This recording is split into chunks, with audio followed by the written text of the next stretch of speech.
Bonjour, vous êtes chez YAM Paris 15, je suis Mathieu, le dirigeant de la concession et je vous fais aujourd'hui une prise en main sur le Booster Easy.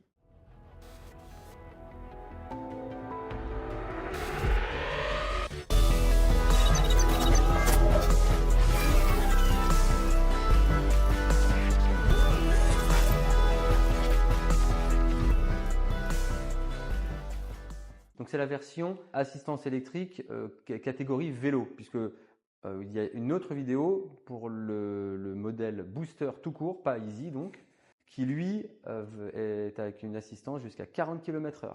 Celui-ci c'est 25 km/h, donc c'est sans permis, sans casque, sans assurance, c'est un vélo classique.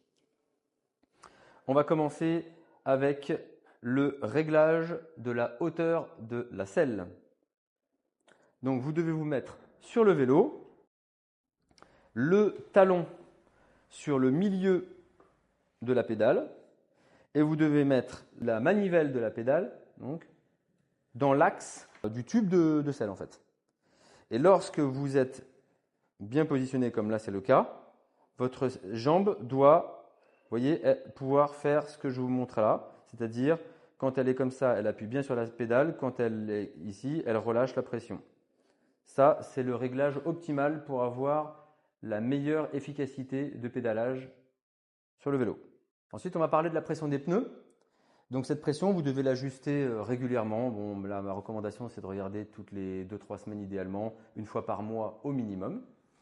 La pression, alors elle va vraiment dépendre de l'usage et de vos préférences. Il faut bien comprendre que la pression, c'est un compromis entre le confort et la performance. Plus on met de pression, plus on a de performance. Plus on dégonfle, plus on a de confort. Mais moins on a de performance. Donc le compromis, c'est à vous de le trouver. Ce que j'ai constaté, c'était qu'en gros, on variait entre 2 bars et 3 bars, suivant l'usage et les préférences. On peut même d'ailleurs mettre un peu plus que 3 bars. Si on veut vraiment avoir la performance optimale, on peut jusqu'à 3 bars 5.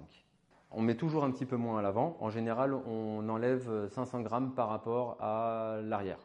Donc si on se met à 3 bars 5, 3 bars, ou 2 bars 5, 2 bars, voilà. C'est un petit peu près la fourchette de réglage. En ce qui concerne le changement de vitesse, donc c'est une boîte de vitesse intégrée au moyeu et qui a pour gros avantage de réduire en fait les besoins en maintenance et également et surtout pouvoir changer les vitesses lorsqu'on est au feu. Donc le problème classique des systèmes de changement de vitesse des vélos traditionnels, c'est que vous êtes obligé de pédaler pour que les vitesses puissent passer d'un plateau à un autre. Là, sur ce vélo, en fait, vous allez pouvoir tourner en fait cette manette de sorte que vous puissiez changer les vitesses sans pédaler. Donc si vous avez oublié de changer de vitesse avant de vous arrêter au feu, pour repartir, on va toujours donc démultiplier plus court. On va utiliser ce système pour avoir plus de force. Et ensuite, pour prendre de la vitesse, on va monter les vitesses de sorte que la démultiplication s'allonge, qu'on puisse prendre de la vitesse et avoir donc une cadence de pédalage qui soit correcte. Alors la particularité, comme je le précise aussi, c'est qu'il faut s'y faire un petit mot. Au début, c'était pas évident. Le système est inversé par rapport à certains VTT. Les VTT, en fait, d'habitude, quand vous tournez ici, vous démultipliez plus court. Là, c'est l'inverse. Quand vous montez ici, vous prenez plus de vitesse. Alors, du coup, il y a aussi cette logique de dire, comme sur une moto, quand on accélère, on prend plus de vitesse. Là, c'est pareil. Au fur et à mesure, on prend de plus en plus de vitesse, on tourne cette commande. En ce qui concerne le compteur, on l'allume sur le bouton ici. On allume les phares ici.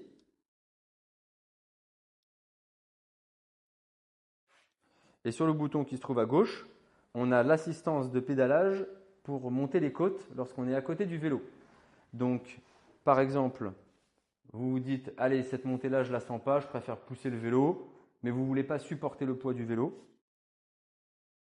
Vous appuyez sur le bouton, et le vélo, il avance tout seul. Ici, donc, le niveau de charge de la batterie. Le kilométrage, ici, partiel. Et qu'on va pouvoir faire défiler. Donc, si on veut le remettre à zéro, on appuie sur les 2 boutons simultanément jusqu'à ce que ça se remette à 0. Quand on veut passer d'un mode à un autre, on appuie pendant 1 seconde ou 2. Et donc, par exemple, là, on arrive sur l'autonomie. L'autonomie, elle varie en fonction du mode que vous allez mettre. Donc, si par exemple, vous mettez un mode Eco Plus, vous avez par exemple dans ce cas 118 km. Et si jamais vous montez, vous allez voir l'autonomie baisser. Et c'est normal. Sachant que, en ce qui concerne les modes qui se trouvent ici, le mode Eco Plus, c'est vraiment un mode où on va quasiment pas sentir l'assistance. Il y a une légère assistance, mais on la sent pas. À partir de Eco, on commence à sentir. À Standard, là, on commence à avoir de la force. Et après, il y a le mode High qui donne tout le maximum du potentiel du moteur. Vous avez un dernier mode quand vous laissez appuyer sur le bouton du haut pendant 2 secondes. C'est le A mode, automatique mode. Donc là, le capteur au niveau du pédalier va mesurer la pression que vous exercez sur les pédales et il va ajuster l'assistance en fonction de votre force. Donc vous mettez beaucoup de pression sur les pédales, il assiste beaucoup. Vous mettez peu de pression sur les pédales, il assiste peu. On continue avec les fonctions qui se trouvent en bas. Donc là, on était sur l'autonomie. Si j'appuie encore pendant une petite demi-seconde, vous voyez qu'on passe sur la fonction, donc le total des kilomètres du vélo. Et on va revenir sur le trip partiel. Le partiel, qu'est-ce que c'est? À quoi ça sert? C'est une fonctionnalité que vous allez utiliser lorsque, en général, vous faites la recharge de la batterie et pour mesurer en fait le nombre de kilomètres que vous allez parcourir, soit avec la totalité de l'énergie de la batterie, soit entre un point A et un point B. Là, c'est vraiment vous qui décidez de ce que vous en faites. La batterie peut être retirée, donc il y a une clé de sécurité et donc ça permet d'avoir une excellente sécurité. On n'a jamais eu de vol en fait sur ce genre de batterie et ça c'est un énorme avantage par rapport à d'autres marques de vélos.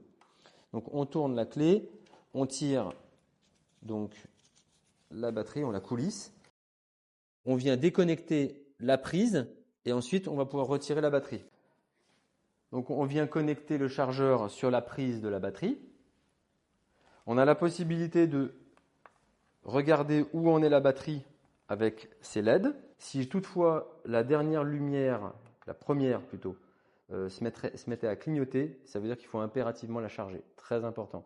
Une batterie qui est stockée avec trop d'énergie ou pas assez, c'est une batterie qui se dégrade.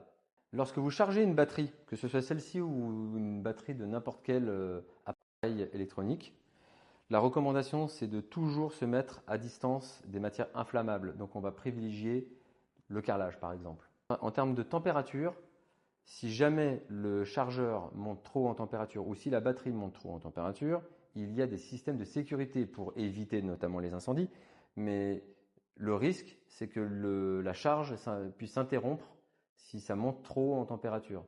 Donc, si vous avez la possibilité de choisir un endroit sec et pas trop chaud, pas trop froid non plus d'ailleurs, c'est ce qui va être optimal pour la durée de vie de la batterie. Les suspensions d'origine disposent d'un système de réglage de la précontrainte pour s'adapter au poids du pilote. C'est quelque chose qui n'est absolument pas indispensable de régler, mais voilà, sachez que si vous trouvez que la fourche est un petit peu molle, vous pourrez toujours la durcir avec ces réglages. On arrive à présent au terme de cette vidéo. J'espère que ça vous a plu, que ça vous sera utile. Je vous souhaite une bonne route et puis à bientôt chez Yann Paris 15.